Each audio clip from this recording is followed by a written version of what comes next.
ગુજરાતમાં નશાનું new version. નમસ્કાર, હું છું પીનલ. સ્વાગત છે આપનું કરંટ ટોપિકમાં. જી હા, વધુ એક ન્યૂ વર્ઝન આવી ગયું છે નશા કરવા માટેનું. એમ પણ ગુજરાતનું યુવાધન હવે નશાના રવાડે છે તે કહેવામાં ક્યાંય અતિશયોક્તિ નથી ને. હવે તો અલગ અલગ નવા વર્ઝન્સો થઈ રહ્યા છે. એમાં વધુ એક નવું વર્ઝન સાંભળીને આપને પણ નવાઈ લાગશે કે જે ગાબા પેન્ટિનની ગોળીઓ હોય છે તે સ્પ્રાઇટમાં નાખીને હવે નશા કરવાનું એક નવું ચલણ આવી ગયું છે. અને એ સાથે જ આ જે દવા છે, એટલે કે જે ગાબા પેન્ટિનની દવા છે, એ સ્પ્રાઇટમાં નાખીને પીવામાં આવે છે. 3-4 ગોળીઓ નાખીને નશા કરતા યુવાનો જોવા મળ્યા છે. અને એમાં પણ અમદાવાદના સિંધુ ભવન રોડ અને ઘણા એવા પોશ વિસ્તારમાં જે યુવાનો છે તે એઆઈથી પ્રિસ્ક્રિપ્શન બનાવીને આ દવા ખરીદી રહ્યા છે અને તેને સ્પ્રાઇટની બોટલમાં નાખીને નશો કરી રહ્યા છે. હવે આ ચલણ ઊભું એવી રીતના થયું છે કે જે નસ દબાવવાથી જે પીડા થતી હોય છે ને, ઘણી વખત આપ જોતા હશો કે અમુક લોકોને નસ દબાય છે, તેના કારણે પેઇન થાય છે અને એ પેઇનને રિલીફ માટે આ દવાનો ઉપયોગ કરવામાં આવે છે. જે દવા છે ગાબા પેન્ટિન, અને એ માણસ જ્યારે એકદમ પથારીવશ હોય છે ને ત્યારે એવા કિસ્સામાં જ એ દવા આપવામાં આવે છે. હવે આજનો જે યુવાધન છે એ પ્રકારની દવા લઈને તેને સ્પ્રાઇટમાં નાખીને નશો કરતો જોવા મળી રહ્યો છે. સિંધુ ભવન, ઝુંડાલ સર્કલ અને એવા ઘણા વિસ્તારો છે કે ત્યાં આગળ કોફી હાઉસમાં નશો કરતા આ યુવાનો જોવા મળ્યા છે. થલતેજ ન્યુયોર્ક ટાવર છે, ગોદરેજ સિટી વિસ્તારના યુવાનો પણ આ જ રીતે નશો કરતા જોવા મળ્યા છે. સૌથી અગત્યની વાત કે ડૉક્ટર્સ પાસેથી પ્રિસ્ક્રિપ્શન લેવું જરૂરી હોય. જ્યારે આ પ્રકારની દવા લેવી હોય તો એઆઈ પાસેથી પ્રિસ્ક્રિપ્શન બનાવી રહ્યા છે અને પ્રિસ્ક્રિપ્શન કેમિસ્ટોને આપીને ત્યાંથી આ પ્રકારની દવાઓ લઈ રહ્યા છે. સ્પ્રાઇટમાં ગાબા પેન્ટિન ભેળવીને જે યુવાનો પોતાના જ જીવનની સાથે ચેડા કરી રહ્યા છે, તેમનું શું ભવિષ્ય અને તેની સાથે શું છે આ દવા, કઈ રીતે આ પ્રકારનું આ ન્યૂ વર્ઝન માર્કેટમાં આવી ગયું છે અને શું અસરો જોવા મળી શકે છે આવનારા દિવસોમાં, તેના વિશે વાત કરવા માટે મારી સાથે જોડાઈ ગયા છે ડૉક્ટર રાજેન્દ્ર આનંદ છે, મેડિકલ સુપ્રિન્ટેન્ડન્ટ, મનોચિકિત્સક, doctor Richard Macwan, counselling psychologist. આપ બંનેનું સ્વાગત છે. Welcome to the show. સૌથી પહેલા દવા વિશે માહિતી લઈ લઈએ આપણે ડૉક્ટર રાજેન્દ્ર આનંદ પાસેથી. આ જે ગાબા પેન્ટિનની ગોળીઓ છે કે જે માર્કેટમાં ત્યાર સુધી, જેમ કે મેં કહ્યું કે નસ દબાવતી જે પીડા હોય છે તેની માટે લેવામાં આવે છે, આ ગોળી વિશે પહેલા તો જાણવા માંગીશું કે શું છે આ ગાબા પેન્ટિનની દવા કે જેનાથી હવે લોકો નશો કરી રહ્યા છે. ગાબાપેન્ટિન બેઝિકલી શરૂઆતમાં તો એન્ટી કન્વલ્સન્ટ, એટલે કે બહુ ખેંચ આવતી હોય એમાં એ દવા તરીકે એની શોધ થઈ હતી. પરંતુ એના બીજા ઘણા સારા ઉપાયો હતા. એટલે ન્યુરાલ્જિક પેઇન હોય, નોન સ્પેસિફિક પેઇન હોય, રેસ્ટલેસ લેગ સિન્ડ્રોમ હોય, એમાં એક પેઇન કિલર તરીકે જે ખાસ કરીને જ્ઞાનતંતુઓમાં ના લીધે જે પેઇન થાય એમાં એનો ઉપયોગ અમે લોકો કરતા હોઈએ છીએ. અને જે રાતના ઘણા બધા લોકો થાકી જાય અને રેસ્ટલેસ લેગ સિન્ડ્રોમ જેને કહેવામાં આવે, કે ભાઈ પગ પછાડ્યા કરે, લેગ ક્રેમ્પ બહુ જ થાય, એ લોકોમાં પણ અમે લોકો ગાબાપેન્ટિનનો ઉપયોગ કરતા હોઈએ છીએ.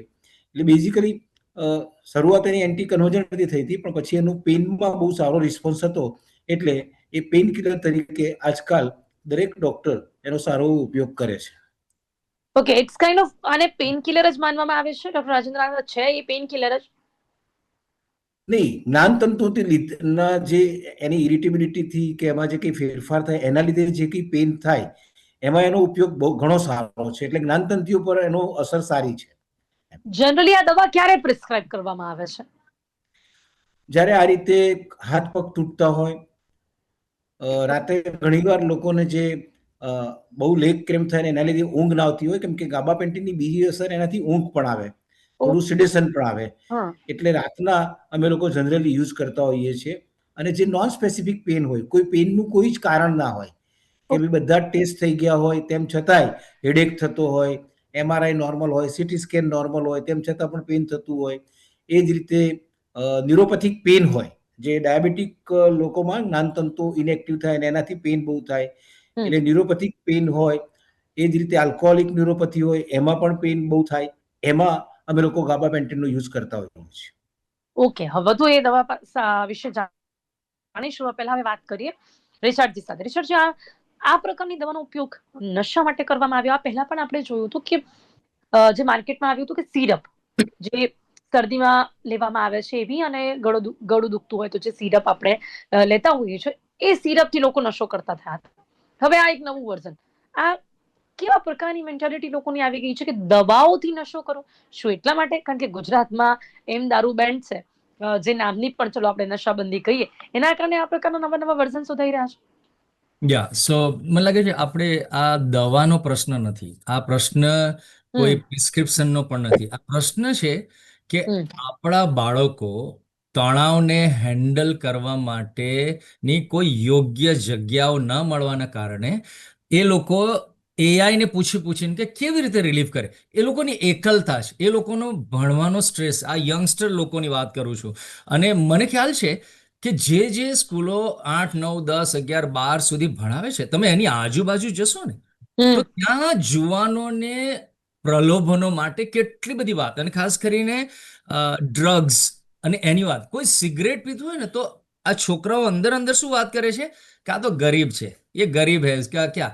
કારણ કે હવે ડ્રગ્સથી લોકોને બહુ તકલીફ પડી રહી છે, એટલા માટે સેફ, કે ભાઈ મેડિસિનમાં પણ ડોક્ટર્સ ઉપયોગ કરે છે તો એ સેફ છે, એની કોઈ બરાબર હશે ને, એટલા માટે પોતાના પ્રોબ્લેમને હાઈ અને સ્પ્રાઇટ સાથે કે કાર્બોહાઈડ્રેટ સાથે કેમ નાખે છે જેથી તરત કિક મળે, તરત એનું જે રિફ્લેક્શન છે એ ડોપામાઇન તરત રિલીઝ કરનાર વાત છે. અને એટલા માટે જ્યારે તમે જુઓ ત્યારે આ બધી વસ્તુઓ શોધાશે.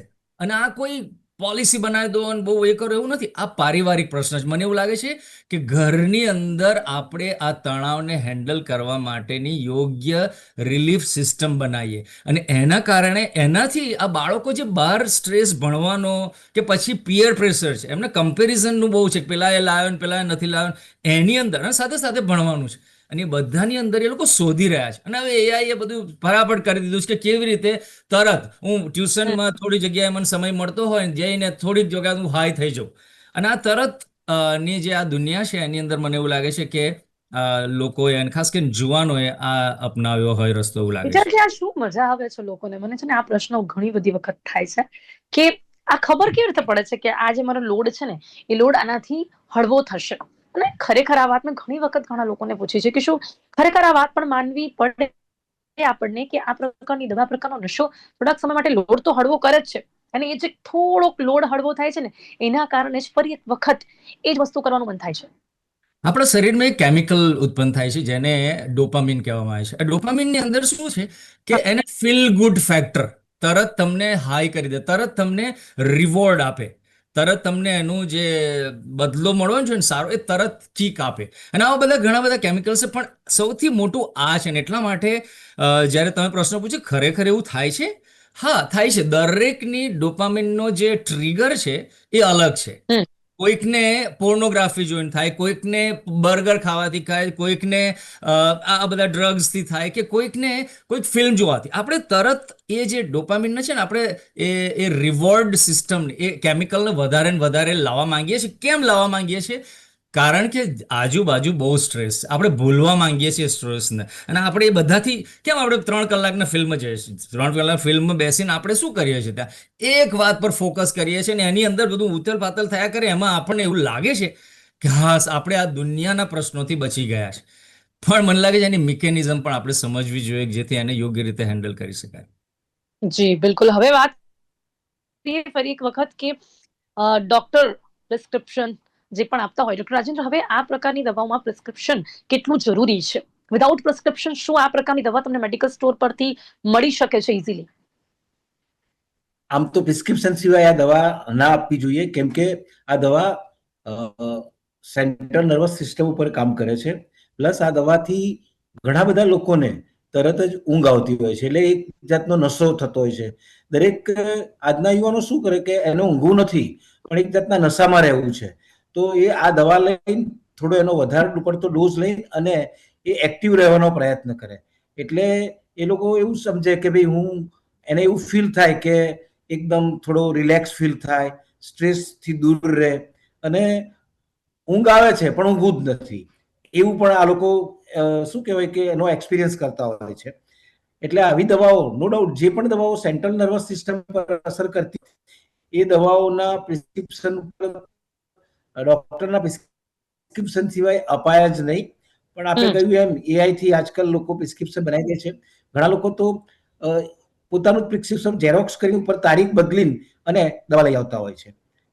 એટલે જી ડોક્ટર રાજેન્દ્ર, હવે આ જે દવા છે, આમાં જે આ નવી સ્ટાઇલ અપનાવવામાં આવી રહી છે કે સ્પ્રાઇટની જે બોટલ હોય છે, એટલે કે જે પણ એમાં સોડા હશે સ્પ્રાઇટમાં, હવે એમાં દવા ભળતી હશે ત્યારે શું બનતું હશે? કોઈ અંદાજો આપણે લગાવી શકે છે કે શા માટે આ રીતે જ આનો વધુ ઉપયોગ કરવામાં આવી રહ્યો છે કે ગાબાપેન્ટીની 3-4 ગોળીઓ, એક નહીં 3-4 ગોળીઓ આ લોકો સ્પ્રાઇટમાં નાખે છે અને પછી નશો કરે છે?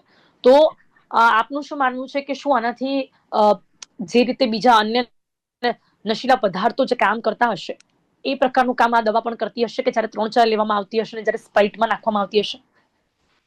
ના, એક જાતનું આ સિમ્બોલિઝમ છે કે અમુક લોકો આલ્કોહોલ જે રીતે પીતા હોય છે, એક લિક્વિડ છે, આલ્કોહોલ પણ લિક્વિડ છે. સ્પ્રાઇટમાં આ રીતે બીજો આલ્કોહોલ પીવે તો તરત બધાને ખબર પડી જવાની છે.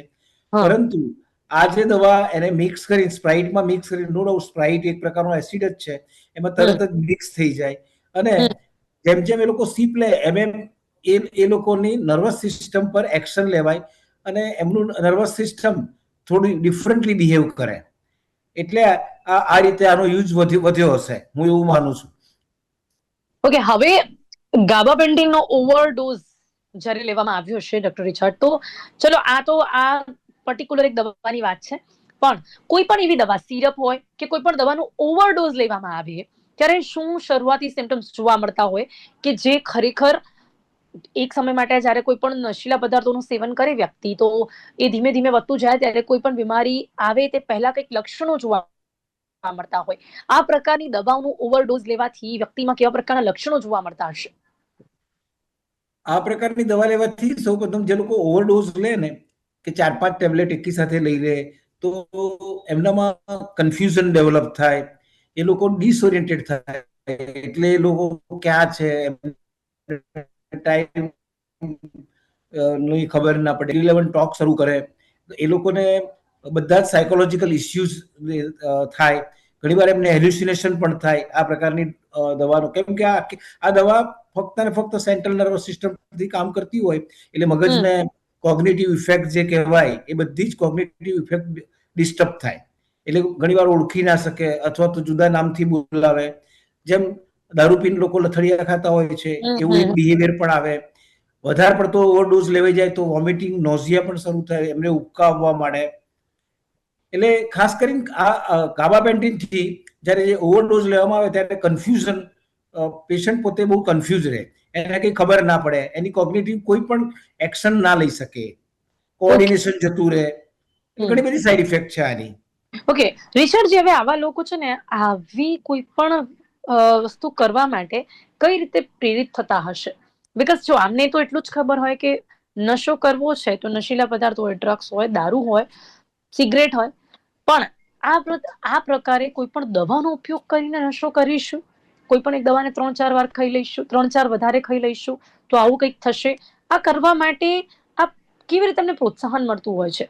કઈ જગ્યાથી એ અટ્રેક્ટ થતા હશે? બહુ સરસ પ્રશ્ન. મને એવું લાગે છે કે સ્મોલ ગ્રુપ, આ લોકોનું એક ગ્રુપ છે, ટ્યુશનનું ગ્રુપ છે, સ્કૂલનું ગ્રુપ છે અને રમવા જવાનું ગ્રુપ છે, અને એની અંદર કોઈક એક વ્યક્તિ જ્યારે આ બધી વાતો કરે કે આવું થાય છે અને મેં તો એઆઈમાં આ કર્યું અને પછી વાતો કરતા કરતા પછી મેં કર્યું અને બહુ મજા આવે છે, અરે એકદમ મજા, એટલું સરસ લાગે, બધું સ્ટ્રેસ વેસ, આ જે વાતો છે ને એ વાતો ભોળા બીજા છોકરાઓને બીજાને સમજ ના પડતી હોય, પણ સ્ટ્રેસમાં હોય, એકલતામાં હોય, આ પરીક્ષાનું ભારણ ને આ કાલનું શું થશે ને આ બોર્ડ એની અંદર એ લોકો કેવી રીતે બહાર આવે, એટલે કે ચલો યાર મને તો ઊંઘ નથી આવતી, મને તો ખાવાનું મન નહીં થતું, મને આ પણ નહીં થતું, અને એટલા માટે સ્પ્રાઇટ જેવી એની અંદર આવી મેડિસિન નાખે એટલે પેલું સ્મૂથ થાય, પેલું સુગરી ડ્રિંકની અંદર એ દવા જેવો કડવા ઘૂંટવા ના પડે પણ આ સીધું સીધું જતું રહે. અને આ જે નાની નાની વાતો, અને એને પિયર પ્રેશર કહું છું કે સાથે રહેતા લોકો દ્વારા એક નેગેટિવ દબાણ, એક પિયર પ્રેશર, એક નેગેટિવ પિયર પ્રેશર ઉત્પન્ન થાય છે. અને હું બાળકોને આ કહું છું કે શા માટે, અને હું તો મોબાઈલથી સ્ટાર્ટ કરું કે શા માટે 8મા 9મા 10માની અંદર તમને મોબાઈલની જરૂર છે અને તે પણ સ્માર્ટફોનની જરૂર છે? શા માટે તમે પોઝિટિવ પિયર પ્રેશર ના ઊભી કરી શકો કે ના મેં નક્કી કર્યું છે કે હું આટલા સમય સુધી કે આ ઉંમર સુધી કે આ જરૂર પડશે તો સ્માર્ટ નહીં લો, પેલો લઈશ કે જ્યાં મમ્મી પપ્પા કોલ કરી શકે, એવું પોઝિટિવ peer પ્રેશર કેમ ન ઉત્પન્ન કરી શકીએ? શા માટે એ બધા બાળકો જે લોકો દેખો નેગેટિવ વસ્તુ છે ને તરત એટ્રેક્ટ થઈ જાય છે. પોઝિટિવ માટે આપણે બહુ બધા આવા ટોક શો કરવા પડે છે, પણ નેગેટિવ વસ્તુ બહુ ફાટફાટ થાય છે ને એટલા માટે લોકોને એની અંદર વધારે ક્યુરિયોસિટી થાય છે કે અચ્છા એવું થાય છે કે ના હોય એનું પછી કે ચલ મને ટ્રાય કર, થોડુંક ટ્રાય કર અને પછી એની અંદર બહુ જ આગળ વધી જાય છે. તમે થોડા વખત પહેલા મતલબ આપણે ડિબેટ પણ કરી હશે કે જ્યારે પેલી વ્હાઇટ ઇંક આવતું ને એની સાથે એક બોટલ આવતી હતી ને એનો નશો સૂંઘીને કરતા હતા. હવે જુઓ કોઈકણે કર્યું અને પછી કે તું સૂંઘ અને હવે આવી મેડિસિન્સ નાખીને સ્પ્રાઇટમાં પી લેવાનું. કોઈને ખબર ના પડે કે તમે સ્પ્રાઇટ પીવો છો કે તમે ડ્રિંક જે બહુ હાઈ કરી નાખે એવું પીવો છો. અને એટલા માટે એ શરૂઆત મને લાગે છે એવા ગ્રુપથી થાય છે. અને એટલા માટે બાળકોને અને મા બાપોએ પણ હું કહું છું કે કોની સાથે તમારા બાળકો છે ધ્યાન રાખો. મેં હું કાઉન્સેલિંગ કરું છું જેની અંદર ઘરની અંદર છોકરો ભૂલથી ગાળ બોલી ગયો અને પછી ખબર પડી કે ઓ આ તો કેમ આવું થાય છે, તો એના તો લાઈફ કે પપ્પા બધા જ આવું બોલે છે એટલે હું બોલું. બેટા તને ખબર છે એનો શું મતલબ થાય છે? અને કે મને નહીં ખબર. બીજો એક છોકરો હું કહું ને મિલિયનર માણસ છે જેમનો 13-14 વર્ષનો છોકરો મમ્મીને કહે છે કે મમ્મી તું મને લિપ કિસ આપ. એટલે પેલો મમ્મી આ બધા ચમક્યા કે આ શું થયું? કે બેટા તને કેમ નહીં ખબર પડી કે પેલું તે મને આપ્યું છે ને ટીવીની અંદર તો એની અંદર એ ફિલ્મની અંદર આવું કરે છે, મારે જાણવું છે શું છે.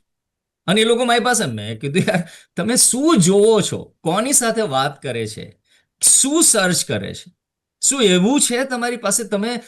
કારણ કે તમે સર્ચમાં પડ્યા છો, તમે દુનિયાની એની અંદર પડ્યા છો, અને તમારા બાળકો જે મને ઈશ્વરે આપેલું ધન છે, ઈશ્વરે આપેલું આ એક મોટી વાત, એની માટે કેટલો સમય ગાળો છે. અને હું આ ખાલી કોઈ 25 વર્ષનો પેલો રીલ બનાવનાર અને એવું નથી બોલી રહ્યો. જુવાન દીકરીઓનો બાપ છું અને અત્યારે એ જુવાનીની અંદર એ બધા જ એનાથી દૂર છે, અલગ અલગ દેશોની અંદર છે, છતાં એ લોકો સેફ છે. હું એ કહું છું કે શું એવી વસ્તુ છે કે જે તમારા દીકરા કે દીકરીને એંગેજ કરે છે?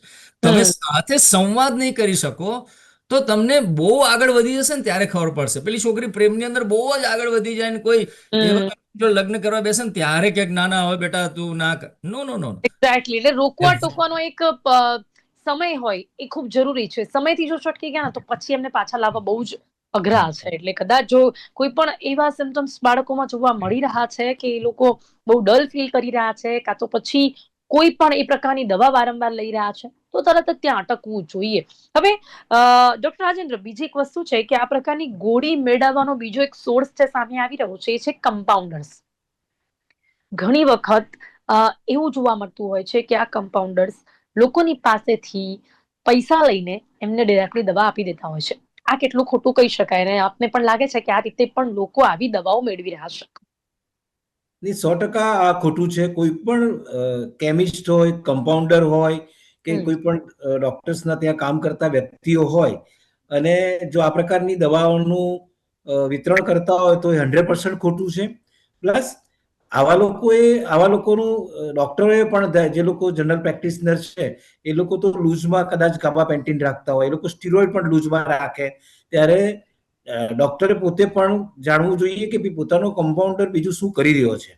પહેલી વસ્તુ આ છે. એટલે કમ્પાઉન્ડર અને કેમિસ્ટ આ બંને, મોટાભાગના કેમિસ્ટો આજકાલ આવી દવાઓ માટે પ્રિસ્ક્રિપ્શન માંગતા જ હોય છે. પ્રિસ્ક્રિપ્શન વગર દવા નથી જ આપતા. છેલ્લી 2 જ દવાઓ જે પણ છે એ પ્રિસ્ક્રિપ્શન વગર આપવાની એ લોકોને મંજૂરી પણ નથી હોતી. એટલે અને ઘણા બધા સારા કેમિસ્ટો છે કે જે તારીખ જોઈને પણ દવા આપતા હોય છે.